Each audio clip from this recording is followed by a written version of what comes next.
Nuestra protagonista de hoy, Georgia O'Keeffe, es una de esos raros casos de, digamos, nuevos advenimientos al canon. Es decir, lo que suele pasar con el canon de los grandes artistas de un siglo es que cada década se caen decenas y centenares. Lo más frecuente es que los artistas salgan del canon. Y es raro, en cambio, que un artista que ha sido relativamente reconocido, relativamente famoso, llegue a ser admitido en el panteón supremo de los mejores, ¿no? De los más grandes. Eso es lo que ha ido sucediendo, no de golpe, no de la noche a la mañana, sino a lo largo de las últimas décadas con Georgia O'Keeffe, que es verdad que disfrutó de una reputación pues importante desde el primer momento en que expuso en Nueva York, pero una reputación comparable a la de sus compañeros de generación, a muchos de los cuales, a la mayoría de los cuales ha olvidado el gran público y solo recuerdan los especialistas, mientras que la figura de ella ha seguido creciendo.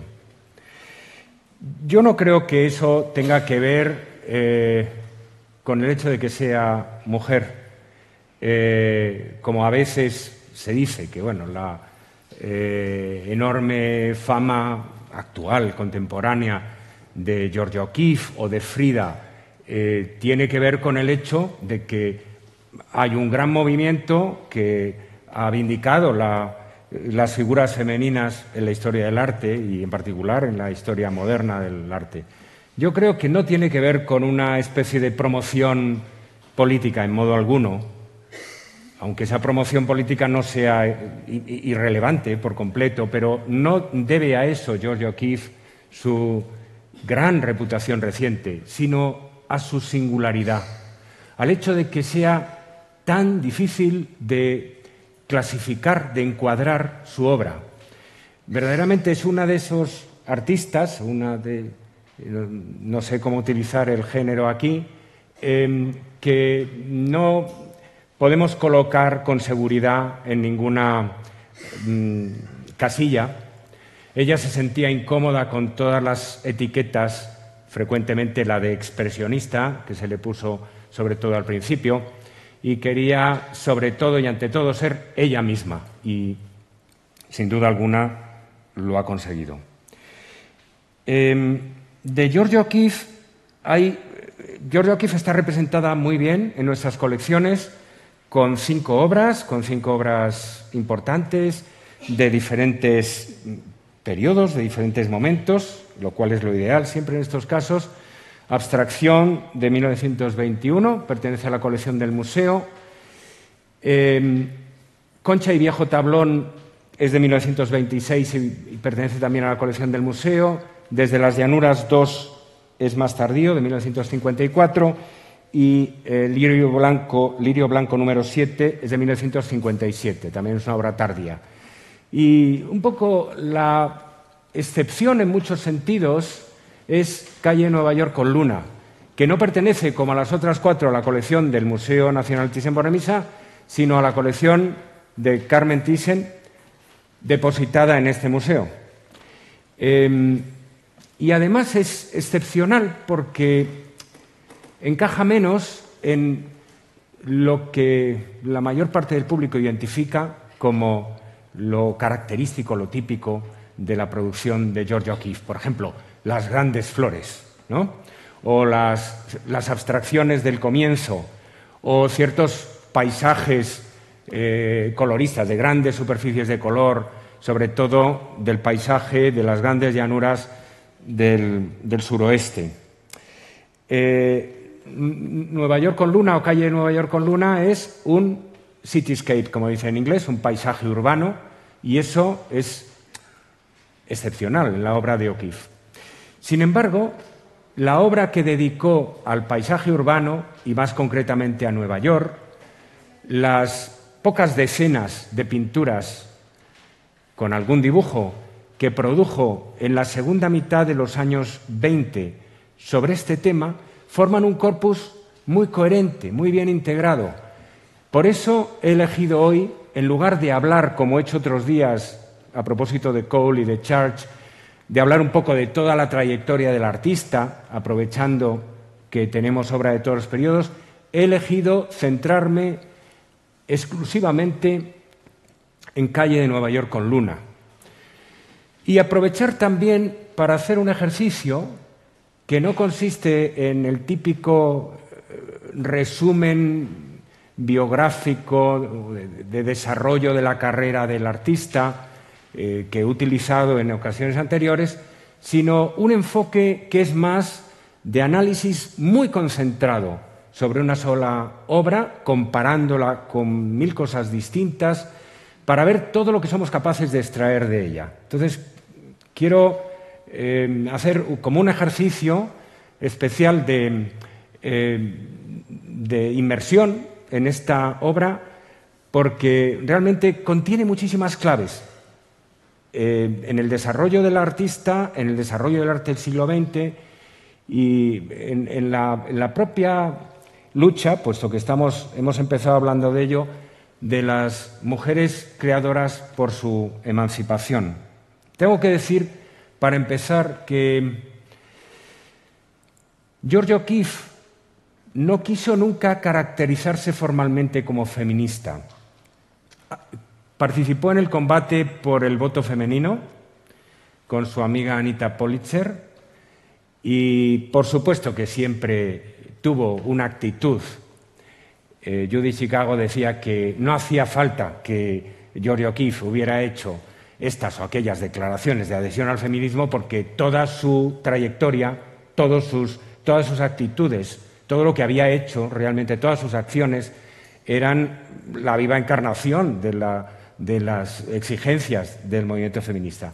Pero es verdad que ella tuvo siempre mucha resistencia a ser incluida como en el gueto de las mujeres artistas. Ella quería entrar de pleno derecho en el gran terreno de los creadores en general y no participar en exposiciones de mujeres para mujeres sobre temas femeninos. Contra esto tuvo que luchar desde el principio porque tanto Stiglitz, su marido, su promotor y su protector, entre comillas, y su editor, digamos, el que a veces quería orientar su carrera de una determinada manera, se esforzó por definir para ella un determinado perfil, porque ella ofreciera al público en su obra un perfil de lo que se consideraba femenino. Y ella se resistió a eso con uñas y dientes al principio, luego negoció, luego alcanzó una especie de compromiso y la verdad es que se benefició de ese etiquetado como artista que expresaba absolutamente un modo de creación femenino, temas femeninos, al mismo tiempo que se resistía. Es una actitud muy paradójica, muy compleja, la de ella ante este asunto, porque por una parte era como si, naturalmente, como he dicho, no le gustara, detestara ser etiquetada, pero al mismo tiempo encontró muy pronto la ventaja que suponía diferenciarse absolutamente del resto de sus compañeros. Ella competía, digamos, en otro terreno, en terreno en el que estaba pues muy sola, porque no había mujeres artistas que tuvieran una presencia pública importante. Pero vamos ya a ello.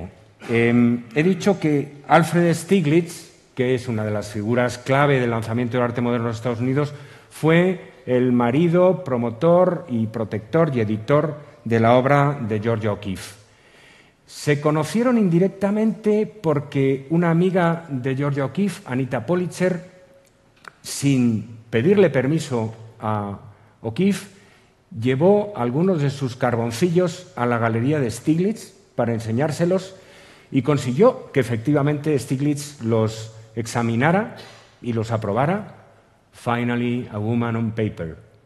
Por fin, una mujer sobre papel. Esta fue la frase histórica que dicen que pronunció Stieglitz, y decidiera incluirla en una exposición, hecho ante el cual Georgia reaccionó con protestas violentas, en primer lugar. Esto la caracteriza mucho, ¿no? Sabía perfectamente quién era Stiglitz, no podía ignorarlo, y a pesar de todo se presentó en la galería de Stiglitz y le pidió que le devolviera sus dibujos porque él no le había pedido permiso para exponerlos y no tenía ningún derecho a hacerlo sin pedírselo. A partir de ahí comenzó una relación muy intensa, extraordinariamente intensa, en los años 16-18, cuando ella estaba en el suroeste, en Texas, donde era profesora de arte. Se enviaban a veces 3 y 4 cartas diarias, cartas a veces de 10 y de 20 páginas. Y tuvieron una relación que empezó siendo artísticamente, intelectualmente muy intensa y terminó siendo una relación también pasional. Stiglitz estaba casado con una señora de su clase, con una señora de la alta burguesía, tenía una niña y, bueno, todo esto se complicó a lo largo de los años 17-18 y terminó con aparentemente el descubrimiento accidental por parte de Emmeline, Mrs. Stiglitz, cuando les sorprendió, volvió de un viaje demasiado pronto y sorprendió a su marido con Georgia O'Keeffe en casa. A partir de ahí, Stiglitz y Georgia se fueron a vivir juntos y una vez conseguido el divorcio, se casarían, contraerían matrimonio, un matrimonio muy poco, ¿cómo decir?, donde se incumplieron casi todos los aspectos formales de la ceremonia y famosamente Georgia se negó a declarar que esta declaración ritual de amar, honrar y obedecer a su marido, ¿no? Por supuesto, no adoptó el nombre de señora Stiglitz y seguiría siendo Miss O'Keeffe. La relación seguiría siendo apasionada por unos años y luego iría convirtiéndose en una relación de amistad más distante, aunque nunca llegaron a separarse formalmente, pero vivieron separados, pero después aludiré a esto. Durante 5 años, entre 1925, se casaron en diciembre de 1924, 1925 y 1929, vivieron juntos en Nueva York todo el tiempo y llevaron una vida de pareja, iba a decir convencional, pero nunca fue convencional, ¿no? Pero una vida de pareja a tiempo completo. A partir de ahí las cosas serían distintas. En diciembre del 24 se casaron y en marzo del 25, el 9 de marzo, Stiglitz inauguró en su galería una exposición titulada Seven Americans con 159 piezas entre pinturas, dibujos, fotografías, objetos de artistas hoy considerados tan importantes para los orígenes de la modernidad en los Estados Unidos como Dove, Harley, Marin, Dimos, Strand, el fotógrafo Strand, O'Keeffe y el propio Stiglitz, que siempre hacía este doble papel de galerista y artista y creador. Dicen que O'Keeffe, y esto lo contaba ella 50 años después, con todo lo que vivió casi exactamente un siglo, ¿no? Dicen que O'Keeffe, cuando llegó a la inauguración de la galería, se llevó un disgusto tremendo, se puso furiosa, tuvo un terrible ataque de cólera contra su marido muy, muy reciente, Alfred, porque no encontró en la exposición esta obra que acababa de pintar, el Calle de Nueva York con Luna. Stiglitz había decidido que ese no era el género que Georgia debía cultivar. Como lo haría en muchas ocasiones, había predefinido cuál era el perfil, cuál era la imagen, cuál era lo que Georgia debía ofrecer al público. Y en lugar de este Calle de Nueva York con Luna, que era como lo último que había pintado, expuso algo, bueno, no menos interesante, no menos prometedor y que desde luego encajaba mucho mejor con lo que Stiglitz esperaba de Georgia y lo que él creía que el público esperaba también.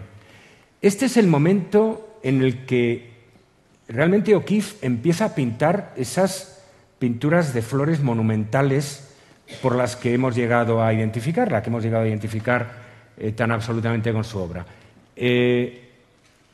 Ha pintado, pues pocos meses atrás, Petunia número 2.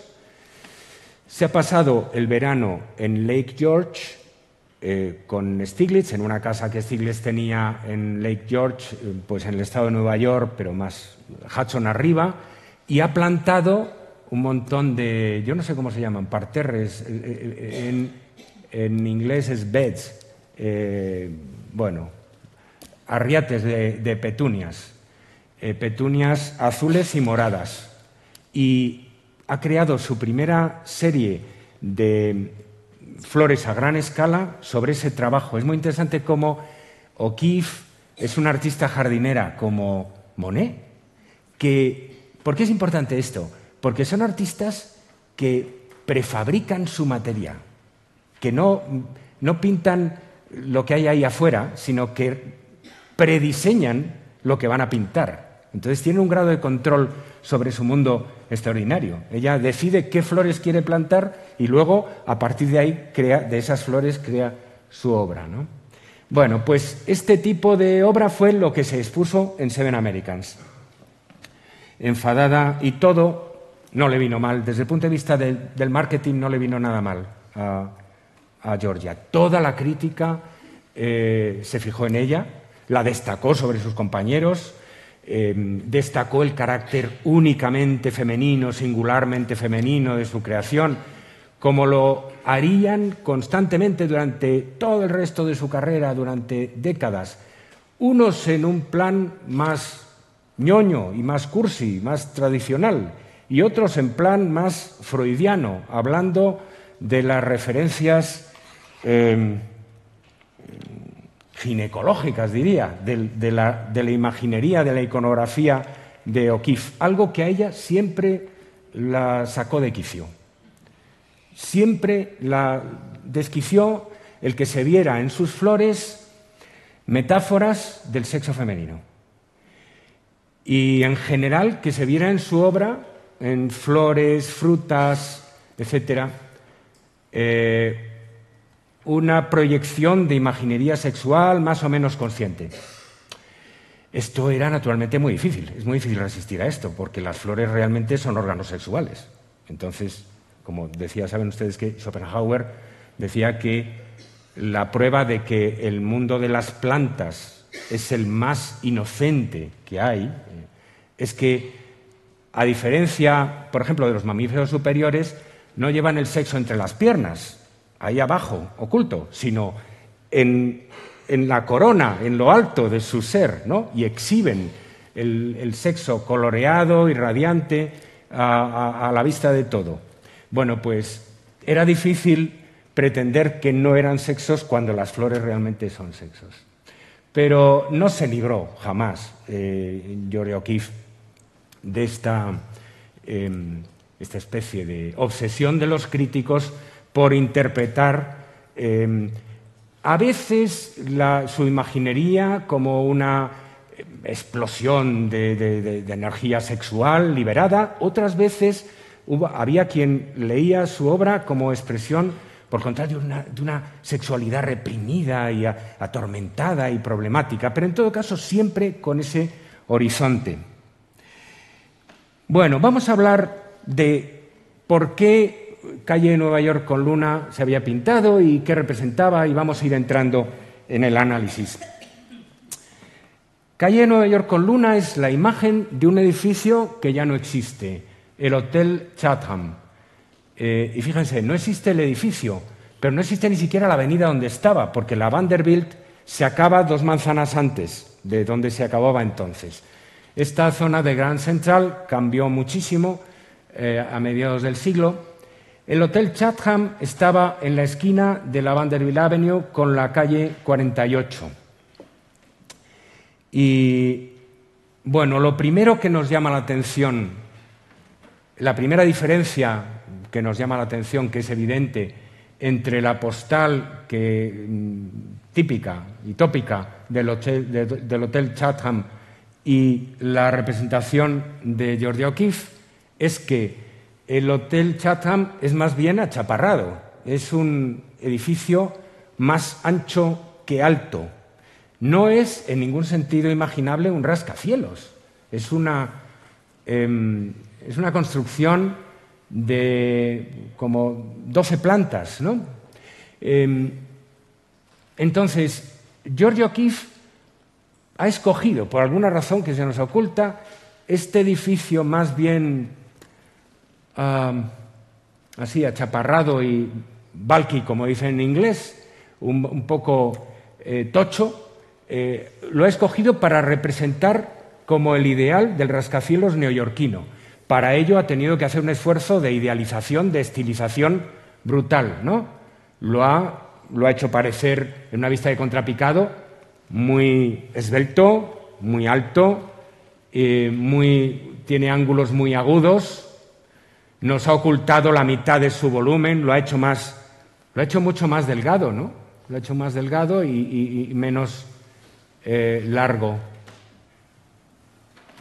O sea, lo ha flatironizado, ¿no? Literalmente.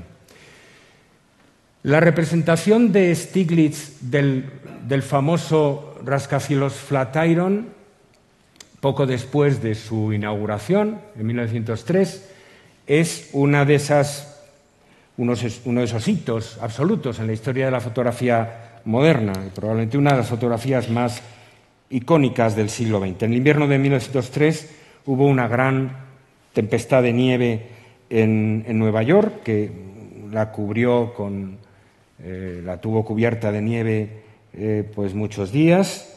Stiglitz, a quien le encantaba lo de luchar contra los elementos, salió con su cámara y terminó al lado del Flatiron recién construido, que estaba cerca del Camera Club de Nueva York.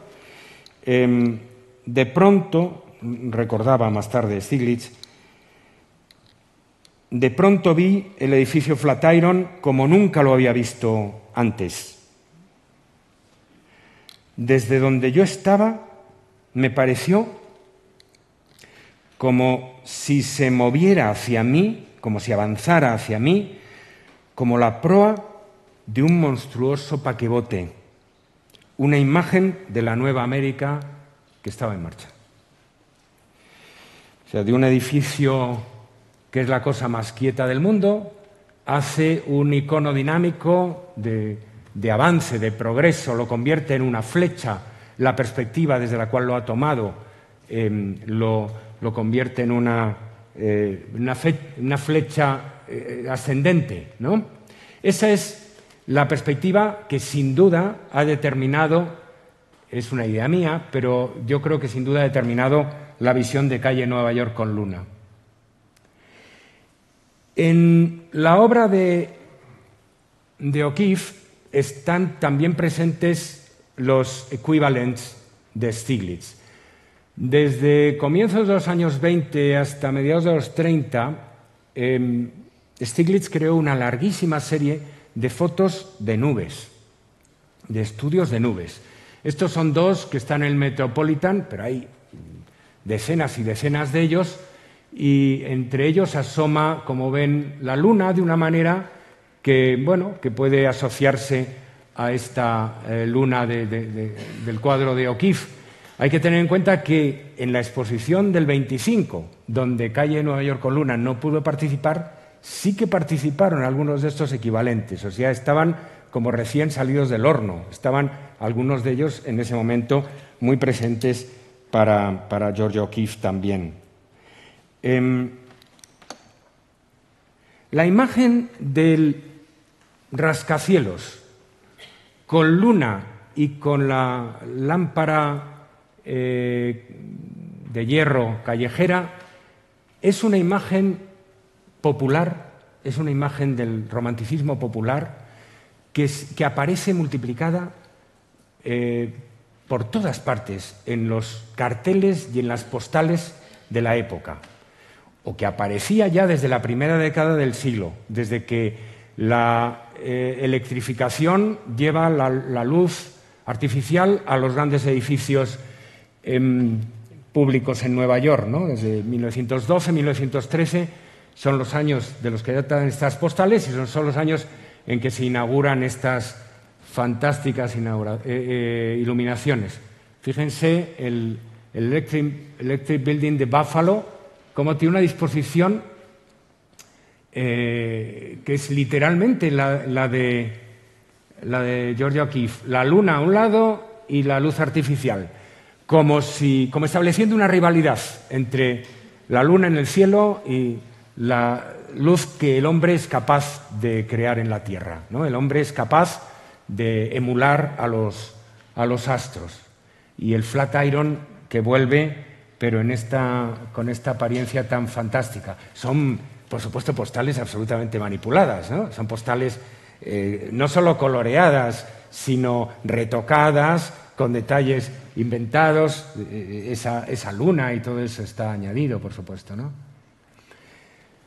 Ahora, junto a este romanticismo popular que sigue siendo un factor que hace del cuadro de Georgia O'Keeffe de Nueva York con Luna un cuadro muy atractivo para el público. Es un cuadro que gusta intuitivamente y desde el primer momento.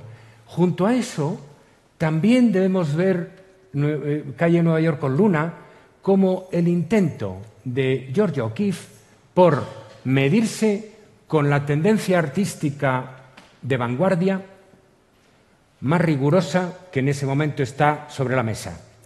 El primer movimiento de vanguardia plástica genuinamente americano, nacido en los Estados Unidos, el precisionismo. El precisionismo en realidad es un modo pomposo de llamarlo, pero es algo derivado del cubismo y del purismo, que a su vez era poscubista, pero con menos audacia en la destrucción de las apariencias convencionales de las cosas. Es decir, es una especie de compromiso entre un cierto realismo figurativo y una definición hard edge, de contorno duro de los objetos, de las superficies. Su representante más destacado es Charles Schiller, que es conocido a la vez todavía hoy, como fotógrafo y como pintor. Y además pinta siempre trabajando o reelaborando sus fotografías. Aquí tenemos un ejemplo claro de esta vista neoyorquina y estos rascacielos famosos de la Phillips Collection. Y tenemos dos obras suyas en nuestra colección. Una de ellas también es una especie de muro de rascacielos, de mosaico, de superficies de rascacielos, que es el modo más característico en que los precisionistas conciben la ciudad. Fíjense que hay ciertamente cosas en común a primera vista con Georgia O'Keeffe. Por ejemplo, esa definición muy neta de los contornos de las cosas, la tendencia a la geometrización de los volúmenes, de las superficies. Pero así como el precisionismo tiende a componer un puzzle plano con todas las formas y los colores de que dispone, O'Keeffe es, ¿cómo diría?, más ingenua en su lenguaje figurativo, o más directa, menos cerebral, y sigue estando más centrada en el objeto, en la unidad del objeto. El edificio suyo es un objeto con personalidad propia, no es simplemente una tesela en el mosaico de Manhattan. Hay un precisionista al que yo veo Georgia O'Keeffe particularmente próxima, aunque que yo sepa, en ninguna monografía sobre Georgia O'Keeffe se habla de él, y que yo sepa, tampoco ella habló públicamente de él. George Salt. George Salt es un artista que llegó a Nueva York en 1922 que tuvo al principio un desarrollo de su carrera bastante rápido y que en la segunda mitad de los 20 era considerado como una de las grandes promesas de la pintura norteamericana. Desgraciadamente, en 1929 su padre murió, perdió toda la fortuna de su familia en el crash de la bolsa, porque pertenecía a una familia acomodada. Dos de sus hermanos se suicidaron y Olt entró en una espiral de alcoholismo y neurosis que le conduciría finalmente al suicidio y antes a un eclipse bastante rápido a lo largo de los años 30. Pero es uno de los precisionistas con más alma, ¿no? Porque el precisionismo es una forma de ver la modernidad urbana tan voluntaria y deliberadamente fría y tan desprovista como de cualquier clase de vibración, ¿no? En cambio, George Olt tiene algo metafísico, algo que toma prestado de los italianos, seguramente, de Chirico, de Carrà y de otros, un misterio que no hay en los otros precisionistas. Yo veo pasablemente emparentado esta noche de Nueva York, que es del 21, con el de George O'Keeffe, aunque hay que reconocer que George O'Keeffe tiene como más carácter, ¿no? En ese sentido, en este caso es todo lo contrario. Si hubiera que decir cuál de las dos pinturas es más convencionalmente femenina, en el sentido en que se utilizaban estos términos en la época, sería este carácter delicado y sutil de la pintura de George Olt, mientras que la pintura de George O'Keeffe es contundente, ¿no? Mucho más contrastada, mucho mejor definida, como apropiada para un cartel. Sería muy apropiada para un cartel, ¿no?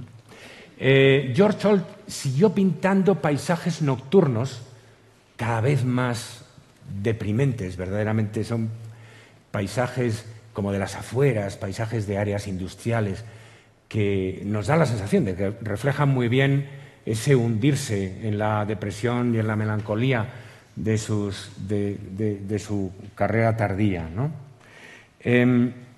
¿Por qué George O'Keeffe podía estar interesada en entrar en este mundo de los precisionistas?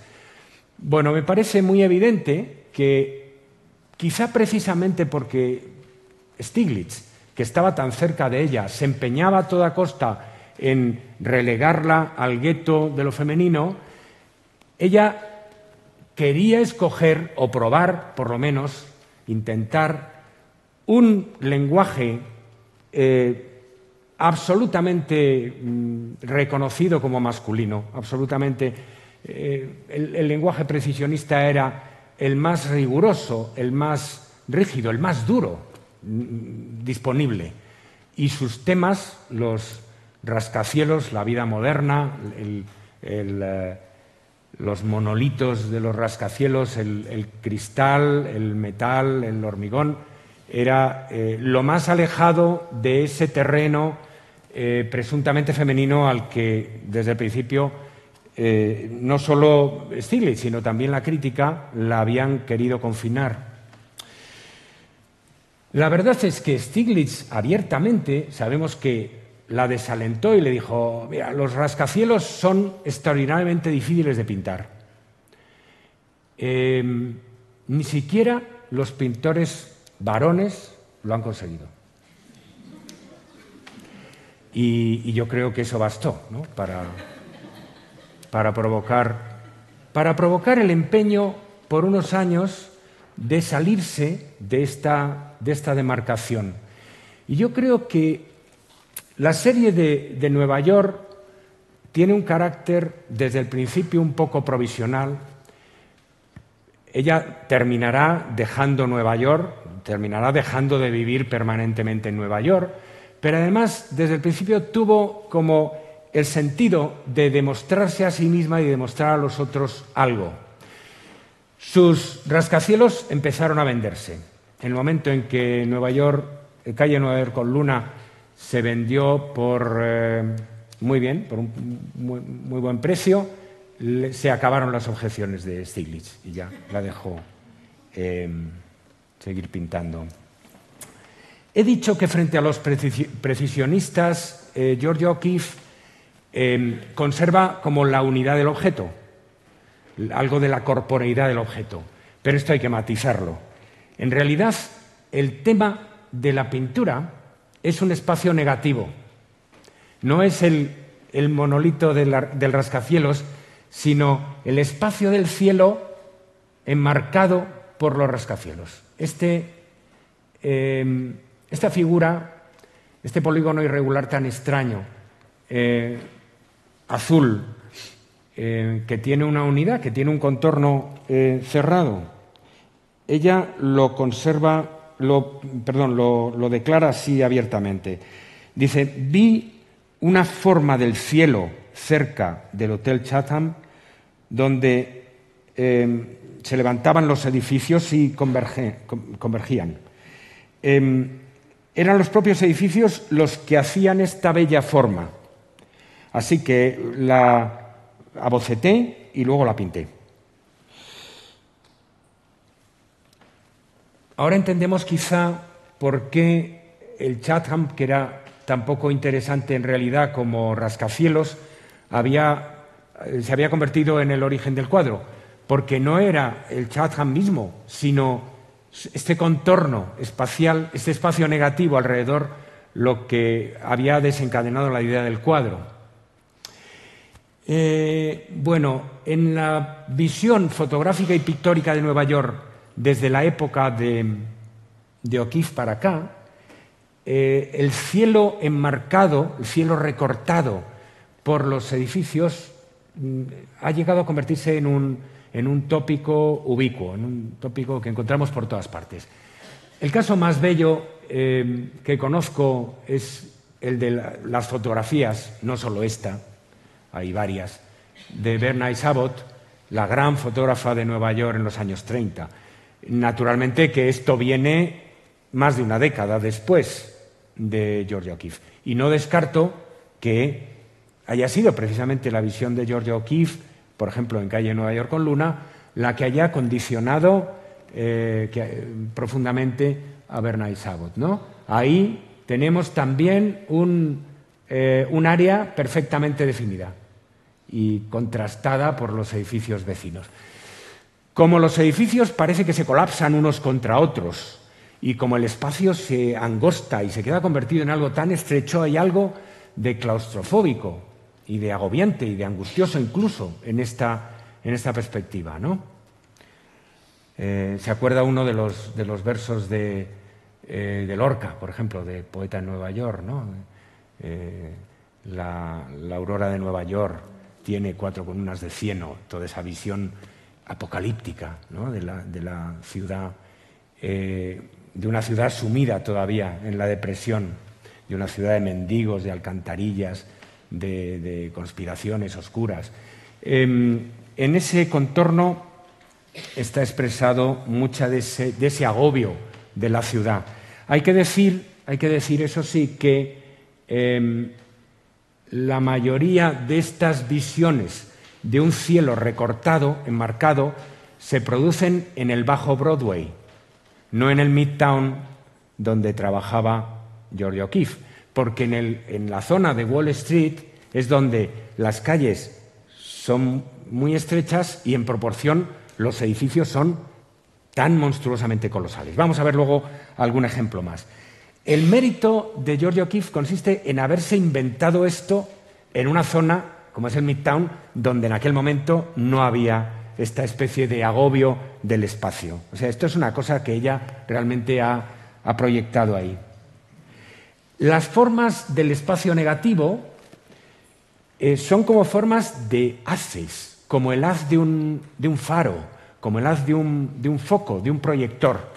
El haz de luz es una forma fetiche del Art Deco. Lo vamos a ver enseguida y hemos empezado por una imagen searchlights, proyectores, del vorticista británico Christopher Nevinson en 1915, que representa el momento en que se instalan en Charing Cross los focos dirigidos al cielo para detectar las aeronaves alemanas, claro, o sea, en plena guerra.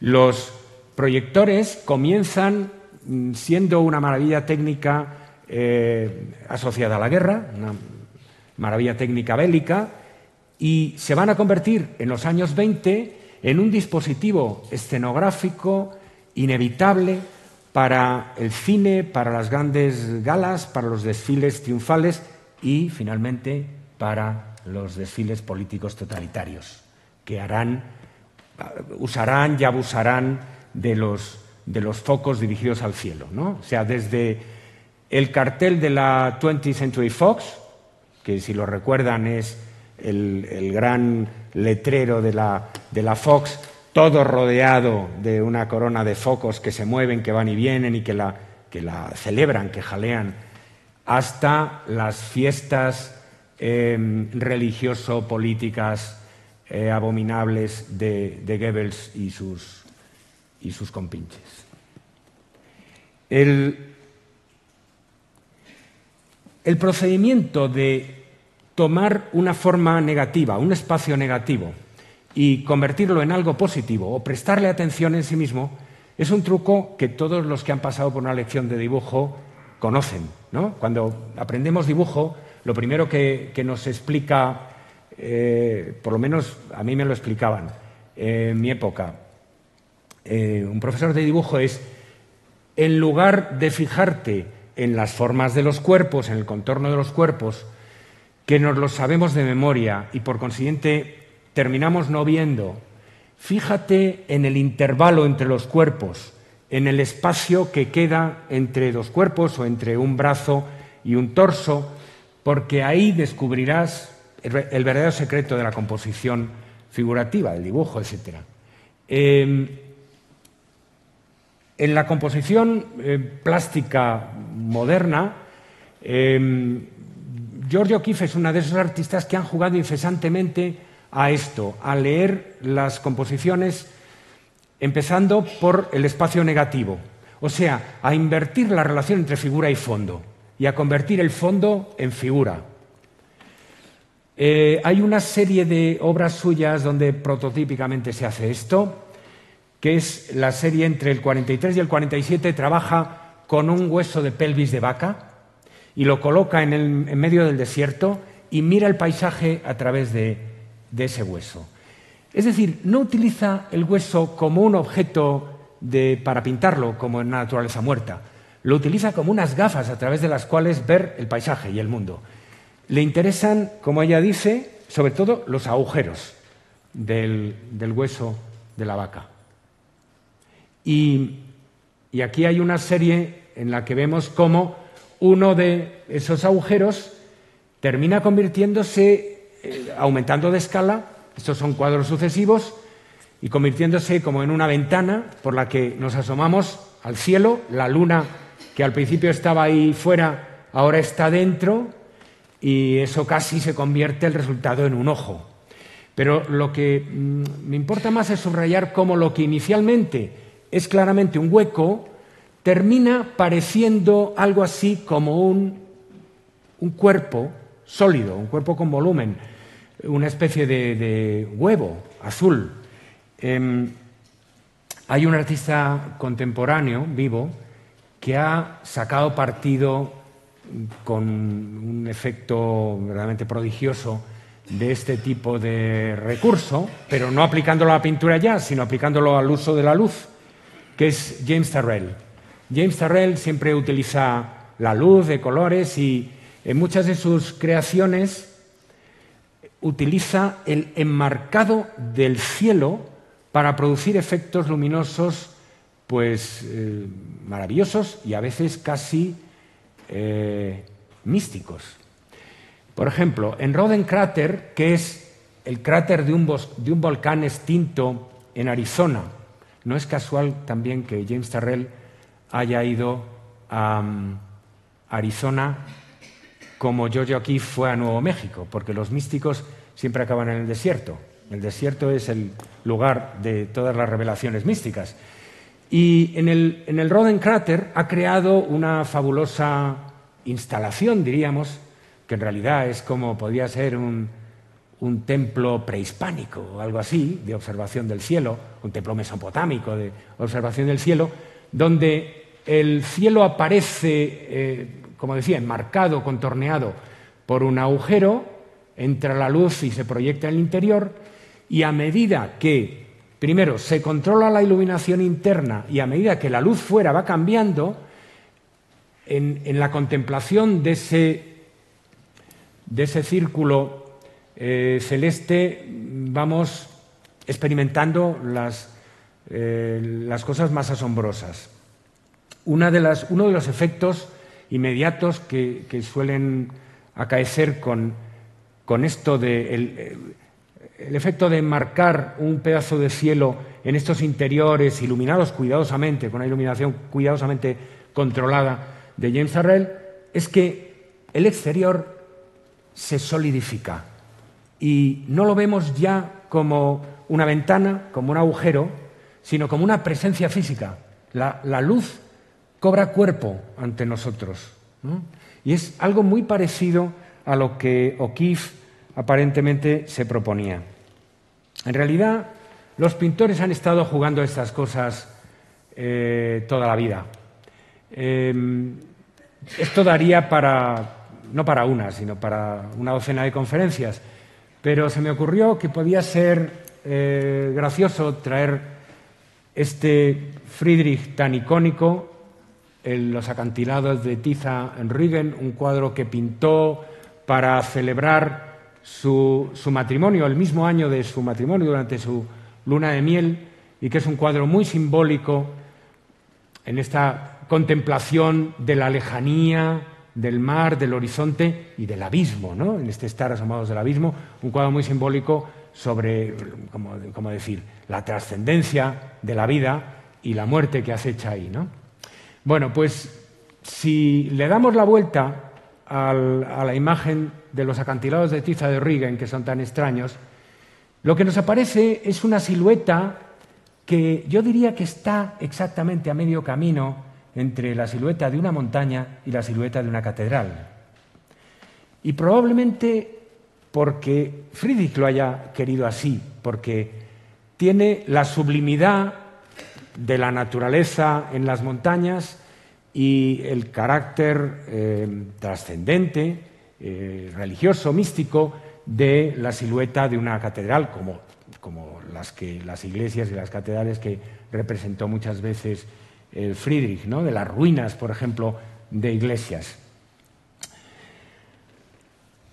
También en Georgia O'Keeffe hay catedrales. Las catedrales están acechando un poco Pactú en la ciudad de los rascacielos. Lo que pasa es que son muy pequeñas y hay que fijarse en ellas. Y los pintores se fijan. Y fíjense ustedes, aquí, como quien no quiere la cosa, en una esquina muy inferior, porque la diagonal dominante del cuadro es la luna, la cornisa del Chatham, la lámpara, que es como una gran flor, que domina el centro del cuadro, y el semáforo, ¿no? Pero ahí en un lado, como casi eclipsada, está una torre de una iglesia, que ya no existe, de una iglesia neogótica que había en la calle 48, esquina a la Quinta Avenida. ¿Y qué era esto? La iglesia de San Nicolás. ¿Cómo la pinta de acobardada por la enorme presencia del rascacielos, pero que al mismo tiempo qué persistente, qué resiliente parece el hecho de que siga ahí en pie, ¿no? O'Keeffe pintó en varias ocasiones agujas góticas.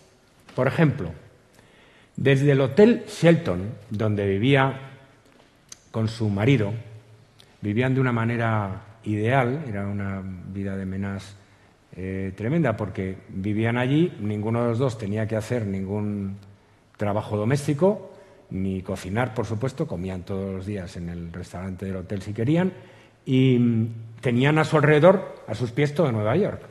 Menos la zona oeste, que no veían tanto, porque ya les estorbaban algunos rascacielos. Pero precisamente hacia el oeste dirigen la visión, y ¿qué es lo que ven asomar entre los rascacielos? Las torres de San Patricio. Esas sí están todavía ahí. Cuando O'Keeffe dibuja este carboncillo, todavía no existía esta mole del Rockefeller Center, que se erigió después. La foto de Stiglitz es pues una década posterior. Pero los dos, es curioso, claro, están trabajando desde la misma habitación y se han fijado en esta emergencia de las agujas góticas de San Patricio entre los bloques cuadrangulares de los rascacielos, ¿no? Como un last stand, como un último mohicano, como una última resistencia a una ciudadela que todavía no ha caído, y realmente todavía no ha caído, porque San Patricio sigue ahí frente a la mole de Rockefeller Center. Hay otra zona de Nueva York donde, y esto lo traigo para que vean cómo no es una preocupación exclusiva de Stiglitz y de George O'Keeffe, es compartida por muchos en su época. Este es un gran tema de la época y se podían traer hasta decenas de imágenes. Bertrand Harman, por ejemplo, pinta Trinity Church en el sur de Manhattan, agobiada, rodeada por los rascacielos del Lower Broadway. Fíjense que si se compara con las fotos de Bernice Abbott, se ve que Harman ha hecho trampa. Ha concentrado los rascacielos, que no están en realidad tan juntos, para que la torre emerja más asediada, ¿no? La verdad es que, hombre, la torre de Trinity Church está al comienzo de Wall Street. Entonces, lo que le ha crecido enfrente pues es inimaginable. Y aquí realmente, bueno, aquí ya en Bernice Abbott la torre aparece bastante menguada por lo que la rodea, como enfrentándose a estos gigantes tremendos. Pero fíjense en esta otra foto, porque Bernice Abbott hizo decenas de tomas de fotografías de toda esta zona. Aquí se ha subido al número 1 de Wall Street, que es una brutalidad de edificio, y contempla Trinity Church. Miren ustedes cómo queda, o sea, como una cosita ahí, en una operación que es muy parecida a la que hace George O'Keeffe cuando coloca en la esquina, ahí abajo, la espira de San Nicolás. Es como diciendo, sí, soy algo muy pequeño, algo casi insignificante, pero todavía estoy aquí, todavía resisto. Un tema casi inevitable de la representación de la ciudad en esta época, y en todas, yo diría que algo inseparable de la representación de Nueva York en la fotografía y en la pintura, son lo que ellos llaman canyons, los cañones, las calles desproporcionadamente estrechas para las grandes alturas de los rascacielos, donde la visión se convierte en una tronera, en una delgada línea vertical. Una calle de O'Keeffe es uno de estos típicos cañones, al fondo del cual está otra vez la farola, como un protagonista un poco deprimido, un poco triste, porque además no emite una luz como la de floreciente, como la de la calle de Nueva York con luna. Fíjense una selección de canyons de la época, desde Colin Cooper, que es un pintor de Nueva York todavía como impresionista, que pinta el Singer, este edificio que fue característico de la primera mitad del siglo en Nueva York, y durante una época fue el edificio más alto de Nueva York y luego fue demolido, como tantos otros. Y estas otras del alemán Joppé, bueno, el nombre parece que es de broma, pero es que es así. Es como un nombre de origen francés. Y la propia Bernice Abbott, más tarde, naturalmente. Y cómo recortan el formato para ceñirse a esta... A mí me interesa mucho lo de la verticalidad, porque en los días pasados les he estado hablando, hemos hablado ya a propósito en la conferencia de Church, creo que fue, de la elección de la disyuntiva entre formato horizontal, muy apaisado, y formato vertical en el campo del paisaje norteamericano del siglo XIX, ¿no? Y les dije que así como, por ejemplo, Asher Durand optó como Constable, siguiendo a Constable, por un paisaje vertical, de formato vertical, Church, en cambio, se extendería en horizontal.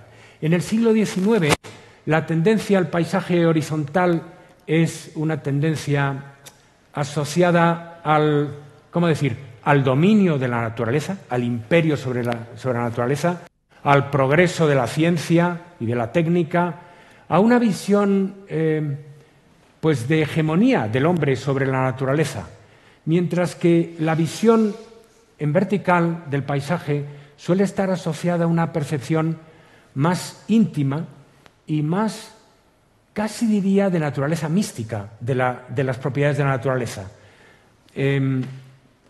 Porque el formato vertical viene de la representación, por ejemplo, de los interiores de iglesias, de los interiores de catedrales góticas, y en ese sentido va asociado a unas cualidades como espirituales muy marcadas, ¿no?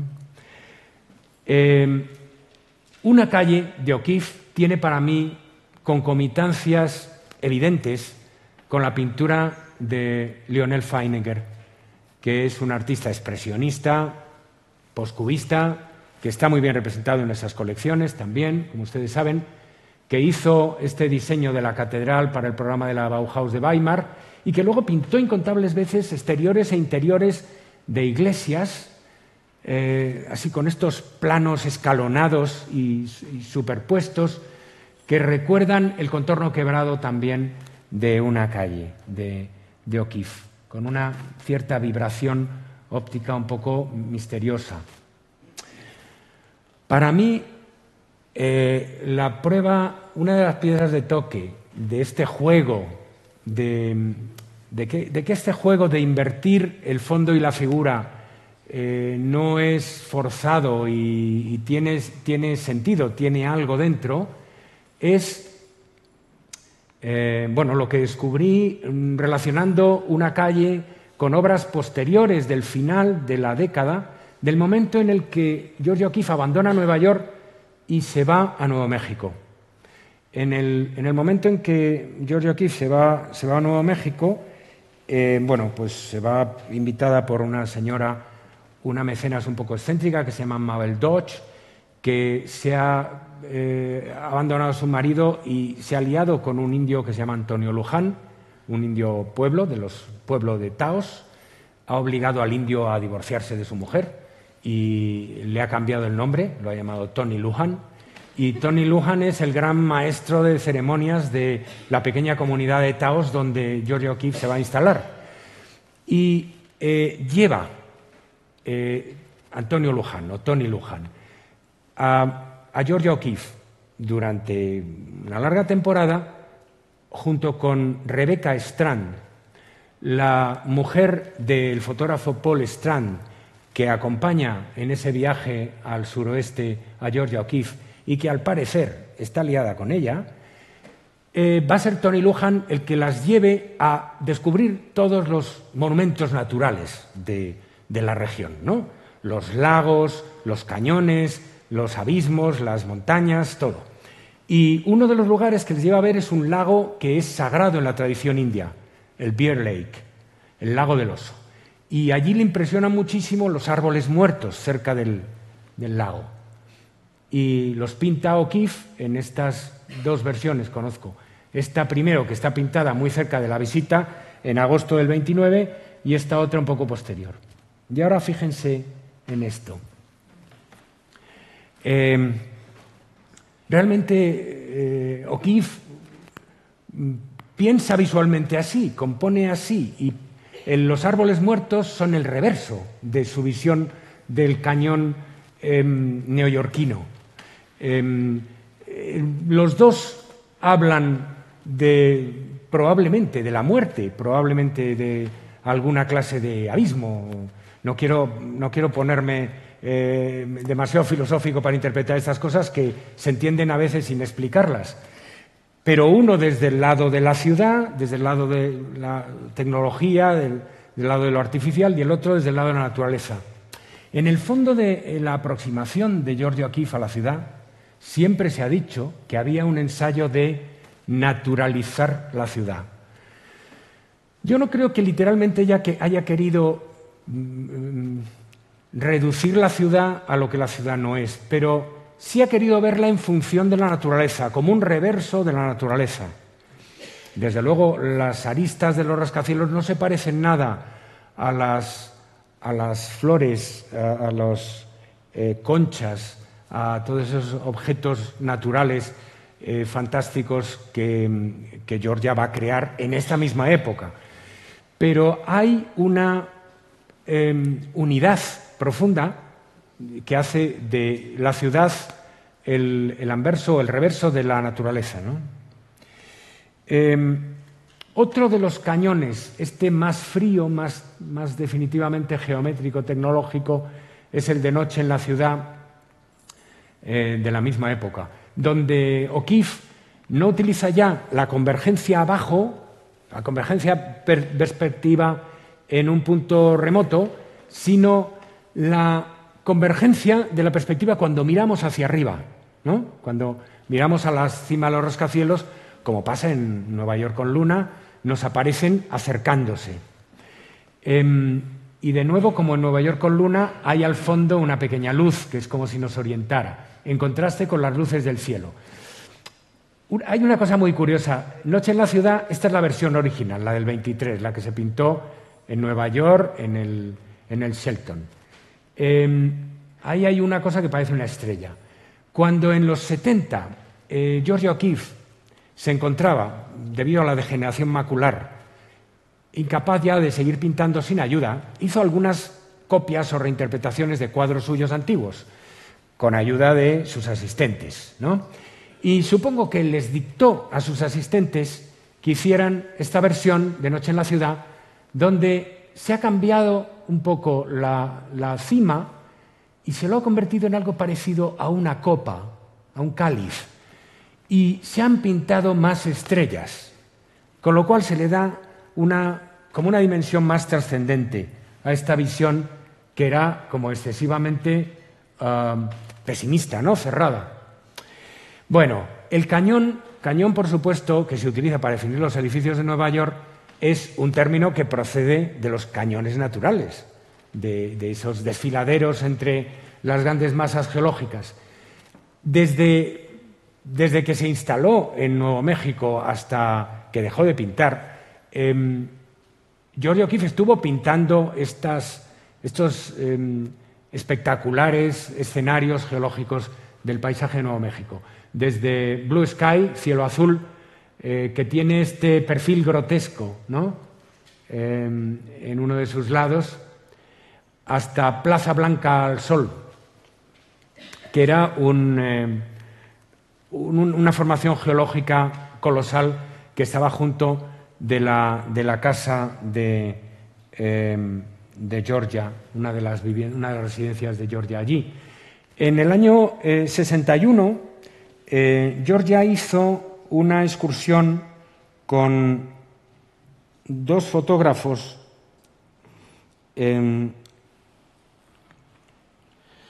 Todd Webb y Elliot Porter, y con otros amigos, descendiendo el curso del río Colorado, o sea, por el Gran Cañón, en balsa, imagínense. 7 días, 180 millas. Y allí tomó un montón de apuntes que le servirían para crear ciertas pinturas. Lo que nos interesa, bueno, hay una foto, esa foto de Todd Webb, que es posterior, porque ella seguiría trabajando con Todd Webb y seguiría haciendo excursiones por el Gran Cañón y por otros cañones en los años 60, donde la representa Todd Webb a ella al pie de un monumental, de un colosal, de un sublime, también como cañón desfiladero, ¿no? Esta es una Polaroid que aparentemente tomó ella, de las que tomaba durante estas excursiones para después inspirarse. Y Canyon Country, acantilados blanco y castaño, pues una de las múltiples pinturas de acantilados que de nuevo nos devuelve al recuerdo de las visiones de Nueva York. Nueva York es, curiosamente, una introducción al paisaje sublime para ella. Actuó su trabajo neoyorquino como una iniciación a lo que sería luego su enfrentamiento con el tremendo paisaje del suroeste. Todo esto se hizo desde el Hotel Shelton, bueno, ahí hay una errata, sobra la L, que en su momento fue el hotel más alto del mundo y donde residieron desde 1925 los Stiglitz, primero en la planta 12 y luego en diversas plantas, una temporada en la planta 30, y dominaron, digamos, la ciudad. Un cuadro primero del Hotel Shelton es más bien soso, aunque tiene el interés de que en él, de nuevo, se pone el acento en el espacio circundante, porque fíjense cómo se ha cerrado ese espacio mediante esta especie de telón que a los lados lo recorta para definirlo mejor, pero donde ella, digamos, crea un nuevo icono es con este Shelton con manchas de sol, con sunspots. Ella dice que tuvo la visión, que estaba mirando el Shelton desde abajo y vio cómo, es una visión casi apocalíptica, ¿no? El sol devoraba un fragmento del edificio, se comía un fragmento de la torre y todo se sembraba de manchas, de reflejos del sol. Efectivamente hay un bocado que le ha sido arrebatado. Probablemente esto, aparte de que lo viera, estaría en fotografías que ella o Stiglitz tomaron, ¿no? Y el sol le ha arrebatado un trozo y hay luego toda esta diseminación de manchas. Es una pintura un poco visionaria, no es ya una pintura de una percepción realista, más o menos idealizada de nada, sino abiertamente visionaria. Por no hablar de todos estos resplandores que son como entre vapores o irradiaciones que lo acompañan. Bueno, en la fotografía de la época hay mucho uso de esto de la ventana iluminada. En el propio Stiglitz, con sus edificios nocturnos, o en Strand, con este edificio. Fíjense que Strand es un defensor de la straight photography, de la fotografía súper, ¿cómo diría?, fáctica y nada lírica, ¿no? Y sin embargo encuentra un modo de crear lirismo de la masa tremenda, compacta, voluminosa, pesadísima del edificio, con este resplandor del sol que incide en una ventana, ¿no? Y que es como un guiño que nos hace el edificio. La iluminación va a ser el secreto mediante el cual Georgia O'Keeffe va a dar una vida trascendente a sus colosos neoyorquinos. Una de sus obras maestras es el Radiator Building, que es la apoteosis del Art Deco, el icono Art Deco en la obra de Georgia. Este edificio, que todavía existe, pues era uno de estos prodigios de iluminación, está todo rodeado de focos. Es muy divertido el guiño por el cual Georgia O'Keeffe ha cambiado el letrero de Scientific American, el edificio de Scientific American, por el rótulo Alfred Stiglitz, que está iluminado ahí con neón. Y luego todos estos focos, proyectores, haces, que ya hemos visto en Nevinson, y humos, las famosas humaredas de Nueva York, ¿no?, los vapores. Esto se convertirá muy pronto en un tópico Art Deco, pero la verdad es que yo no he encontrado carteles como estos anteriores al cuadro de Georgia O'Keeffe. Los he encontrado después. En estos dos grandes ilustradores de la época también hay una apoteosis del edificio. El rascacielos se convierte en palacio y en templo. Es como el heredero de esa catedral que estaba ahí acogotada, humillada, agobiada en una esquina. No, es que el rascacielos ha ocupado el lugar de la catedral. Se ha convertido en el edificio radiante por excelencia, ¿no? Y volvemos, estamos siguiendo un poco las obras más importantes que dedicó a los rascacielos de Nueva York, Georgia O'Keeffe. Las estamos siguiendo cronológicamente, y con la Torre del Ritz, en 1928, volvió un poco al mismo esquema. Se le estaban acabando ya las ideas a propósito de rascacielos, y volvió un poco a la fórmula de Nueva York con luna. La luna y la farola, la luna y la farola, ¿no? Lo que pasa es que aquí el edificio está más vivo de luz. Aquí era todavía una masa muerta, una masa oscura. En Nueva York Noche, que es todavía más tardío, es ya del final, de 1928-29, aborda un hotel que hoy se llama The Benjamin, y lo aborda no insistiendo tanto en la luminosidad del propio edificio como insistiendo en la luz que emerge de la avenida. Y este también es un tópico de la época.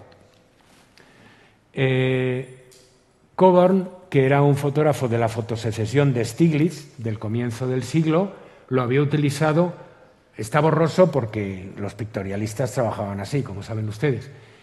Para la Quinta Avenida, Bernays Abbott más tarde lo aplicará con una estética mucho más definida a la Séptima Avenida, y en el caso de la pintura de Nueva York de O'Keeffe es la Avenida Lexington, que es la que pasa junto a este hotel, ¿no? Entonces, de nuevo, fíjense que la avenida iluminada es un espacio negativo positivado, ¿no? Es como un haz de luz. Sobre todo eso se ve bien en Bernays Abbott. Y resulta que los edificios que se supone que eran los protagonistas, aquí están oscurecidos, no los vemos bien, se vuelven un poco vagos y se convierten en fondo de lo importante que es este haz de luz tan imponente, ¿no? En el año 28 y 29 la serie de Nueva York declina con visiones cada vez más tristes. Desde el Shelton se podía ver al otro lado del East River Queens, las fábricas con las chimeneas, las viviendas, pues no muy, los barrios trabajadores, y eso lo pintó en varias ocasiones Georgia O'Keeffe, estas visiones más realistas de lo que es habitual en ella, y también más tristes, menos. Fíjense que O'Keeffe suele ser una pintora de color expansivo, y aquí, pues eso, hay una melancolía, es un precisionismo melancólico. Y la cosa, bueno, pues más o menos termina con estas visiones. El East River número 1 es un poco apocalíptico, con ese sol radiante, pero que nos devuelve de nuevo a la importancia de la luna, del astro que domina Nueva York con luna, y sobre todo la fuente rosa y hojas verdes que está puesta en el alféizar, ante la ventana, ante ese paisaje distante, brumoso, agrisado, que ha perdido el color, ¿no? Y que es evidentemente una especie de autorretrato, ¿no? Es la propia Georgia agonizando sobre, bueno, un matrimonio que va cada vez peor, una serie de problemas de salud de los dos muy importantes, y una creciente sensación de sentirse asfixiada en Nueva York, que terminará conduciéndola en 1909 a ponerse el mundo por montera y a irse con Rebecca Strand al suroeste. Ella pintó en esta época esta fuente con los 3 huevos, que es un típico símbolo de intimidad de mi mundo, y aquí coloca esa misma fuente rosa. Casi se podría ver como un sombrero femenino, ¿no? Con un tocado, que es la única nota de color y la única nota de vida frente a ese paisaje desolado, como si estuviera pidiendo a gritos, sacadme de aquí. Un epílogo, y esta es la última imagen que les pongo, para no abusar ya más de lo que he abusado. Al marcharse a Taos, al marcharse a Nuevo México en 1929, terminó para Georgia O'Keeffe una etapa de su vida y una etapa de su carrera. Terminó la convivencia matrimonial seguida con Stieglitz, por toda una serie de razones. Bueno, Stieglitz era un ególatra absolutamente insoportable, tenía líos todo el tiempo y había un lío en particular con una joven que se convertiría en una fotógrafa de talento, Dorothy Norman, que se había vuelto muy serio y Georgia O'Keeffe también lo veía, y la relación se volvió muy compleja entre ellos y cada vez más turbulenta, y yo creo que, por otra parte, la dinámica de este trabajo, la dinámica interna de este trabajo en Nueva York estaba concluida. O'Keeffe ya había demostrado que podía medirse con sus compañeros masculinos en el lenguaje precisionista, que si no cultivaba ese lenguaje no era porque no fuera capaz, y a partir de aquí abandonaría el tema de Nueva York e iría a lo que ella se sentía más naturalmente inclinada, ¿no? Cuando ella descubrió el paisaje de Nuevo México, dijo: esto es lo que he estado buscando toda la vida, aunque ella había nacido en Wisconsin, que no tenía nada que ver con Nuevo México. Este es mi paisaje, yo pertenezco a este mundo, y su pintura se amolda, se adecúa, se corresponde perfectamente con ese paisaje, y de ese paisaje extraerá hasta el final de su vida todos sus grandes motivos recurrentes, obsesivos. Pero en marzo de 1932 hay como una última nota, como un último mirar atrás, recapitulación del valor que tuvieron estos años neoyorquinos, en particular del 25 al 29, en su vida y en su formación como artista, y en particular en esa serie de visiones de la ciudad. En marzo del 32, Lincoln Kirstein, que está actuando como curator, como conservador, como comisario de una exposición para el MoMA, recién creado, ¿no?, en el año 29, y el marchante Julian Levy, el marchante de los surrealistas, conciben el proyecto de una exposición en el MoMA de murales. Los artistas norteamericanos pintan murales, con la idea de que las empresas contrataran a los artistas para decorar sus sedes corporativas, etc. En aquel momento el mural, acuérdense de la pintura mexicana, por ejemplo, o de la pintura fascista, o de la pintura estalinista. El mural es una forma de expresión que está muy en alza, y Kirstein y Levy convocan a 65 artistas para una gran exposición, un concurso de murales, y les piden a cada uno que presenten una maqueta de lo que sería un mural a gran escala, que presenten una versión reducida, y que pinten uno de los paneles del mural, pero que lo pinten ya a tamaño real.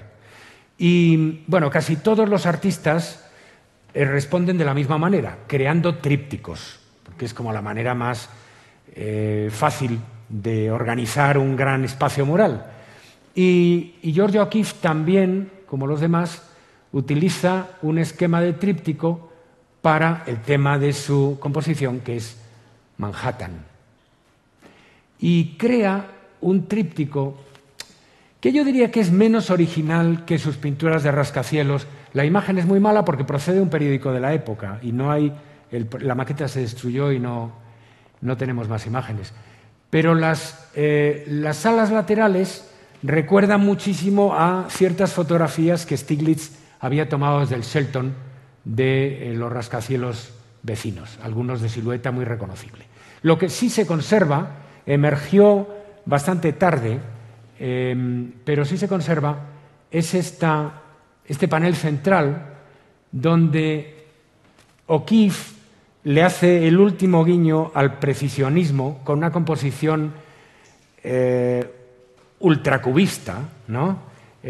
Muy diagonalizada, muy geometrizada, muy abstracta, muy plana, mucho más de lo que lo habían sido sus representaciones de los rascacielos, y eso sí, en la que ha sembrado como casi una firma, como un sello personal, en contrapunto con el rascacielos, estas tres flores flotantes. Bueno, muchas gracias.